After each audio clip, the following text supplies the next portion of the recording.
Ulan pa rin! What's up guys? Good afternoon, rainy afternoon. Pang-10 araw na natin ngayon na tuloy-tuloy ang ulan.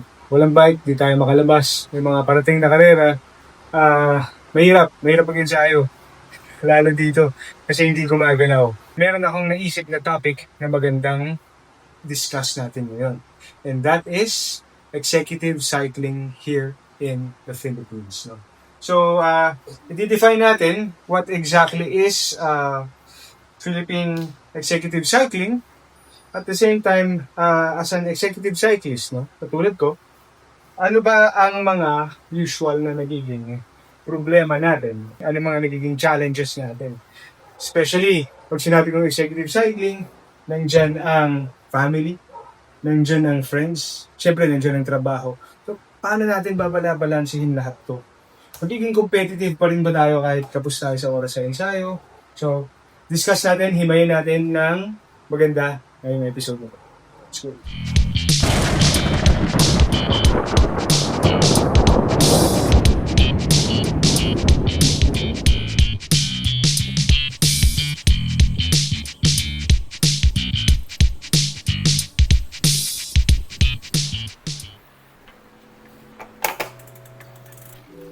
Muulan na naman.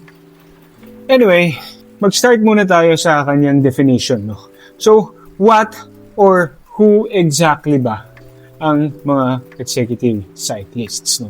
So, medyo vague and wala naman talagang, kumbaga, straight na definition. No? Pero, I would say, in a nutshell, so this is just my definition on it, no?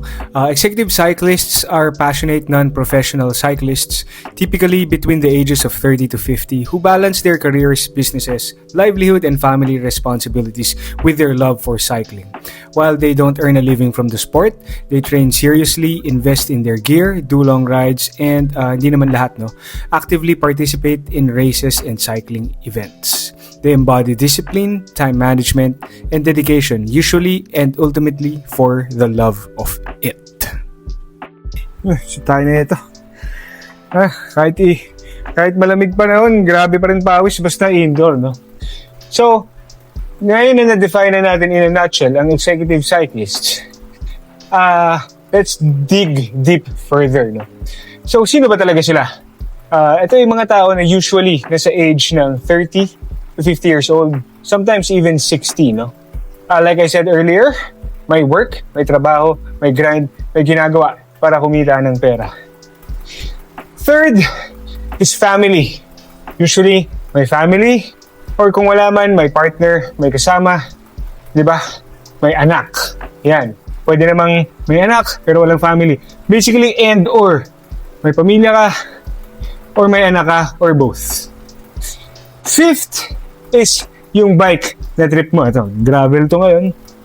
And bakit ko sinabing bike? Because hindi lang basta-basta bike, no? I would focus more on the three kinds of bike. According to rank, road, gravel, and XC. So hindi ko sinabi MTB, sinabi ko lang XC, cross country. Ano meron dito sa tatlong disiplina na to sa bike? Sila yung heavily reliant sa fitness, endurance. Though yung gravel and XC may konting skill, ang foundation pa rin ito ay fitness or endurance. Okay? Kadalasan, ang pinaka-common na problem natin, mga executive cyclists, is yung time. Oras. Hindi ka ba makakasama sa long ride nyo ng mga tropa mong bugoy sa Sabado? Dahil may parent-teacher conference yung anak mo ng 9 a.m. to 12 noon. So, dalawa bike mong carbon, dalawa rin anak mo.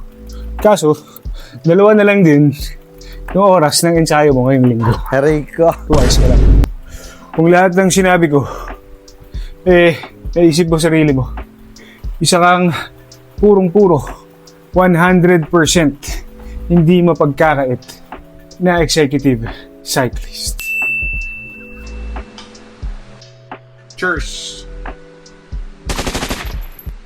Now that we have already defined what an executive cyclist is, define naman natin ano yung mga klase ng executive cyclist. Tara! So, let's start off first with the most common type, which is the weekend warrior. Kasi yung mga weekend warrior, right? By the definition, no, dapat kilala nyo na kung sino kayo. These are the people that usually have a 9 to 6 or 8 to 5 shift na masyado nang napapagod, no, para mag-workout pag nakaka-uwi. Ang ginagawa nila ng mga ganitong klaseng executive cyclist na tropa natin is bumabawi sila sa weekend. So, we're talking about Fondos, long ride, back-to-back, Sabado, Linggo. It's the only time that they usually have. No? Next up is the 4 a.m. grinder.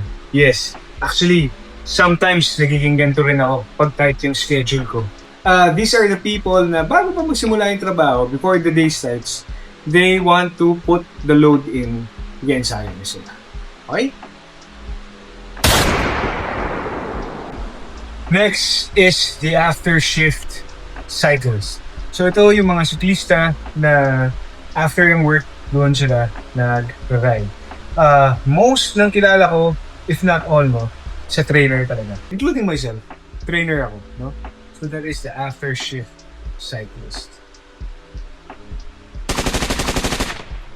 Diba pag-glaspag ka, okay, ang hirap ng enjoy. Iba yung beer pagkatapos. Iba talaga yung satisfaction. Pero syempre, huwag mo abusuhin. Matanggal lang ng kate mo. Dalawa at the most. Pero pag malapit karero, then talagang tabla. Last, but definitely not the least, is the flexi-time officer or entrepreneur. So, actually, ito yung mga may chance na lumakas eh. Kasi sila yung may pinaka-oras para mag-ensayo. Kasi flexi-time sila eh. Baka na ako. Wala nang pulutan. Ngayon, these people are blessed or lucky, no, to have the time to train. Kasi nalalaro nila yung schedule nila. So I'm talking about flexi-time people and yung mga negosyante. So hand in hand yan sila, hawak nila yung oras nila. Sila yung kadalasan yung nakakakuha ng ensayo na marami. No? Free yung oras nila, naka-ensayo sila as they please. Kadalasan, sila din yung pinakamalalakas sa mga events sa mga karera.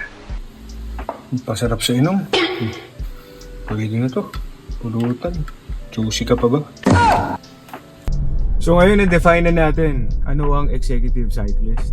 And na-analyze na rin natin, no, kung ano-ano yung mga klase na ito amidst their busy schedules. Ano naman yung mga kadalasan na problema na na-encounter natin as executive cyclists. So, katulad yun, perfect example. Today is Saturday. Ngayon yung araw na, I think after 12 days na umuulan na dahil dito sa mga habagat. Ito yung unang araw na tuyong-tuyo kalsada. Tuyong-tuyo. It is 9 a.m. At yung mga tropa kong nagbabike, nakapwa executive cyclists, naglo-long ride ngayon. Ako wala, may kliyente ako, dalawa, sayang. Grind muna. So, perfect example. And that is our very limiting factor as executive cyclists. Time. Having said that, kakain din yan na naman sa limited na oras mo with your family, time sa friends, time sa asawa mo, sa anak mo, sa abit mo. Biro lang. So, di ba? Plus, dun palang papasok yung ensayo mo. Mahirap. So, that is one of our limiting factor talaga. Top 1 para sa akin, which is time. Puyat. Guilty ako dito, guilty tayong lahat dito. Puyat talaga. Ilang oras ba tulog nyo lagi? Ako, swerte na maka-anim. Pag puyat ka, usually yung araw mo sa susunod is messed up na. Wala kang energy, pagod ka, mainit ulo mo. Performance mo sa bike, syempre, ganun din. Bagot, yamot, tsaka mabilis maubos, no? So that's the third one, puyat. Last and definitely not the least at pinaka-importante ito is spouse and family friction. Ano ba yun? Sprocket. Magbabike ka na naman! Puro ka na lang bike! Diba? Familiar ba? Oh, labas mo naman to, labas mo naman yan. Well, honestly, And I know a lot of people, no?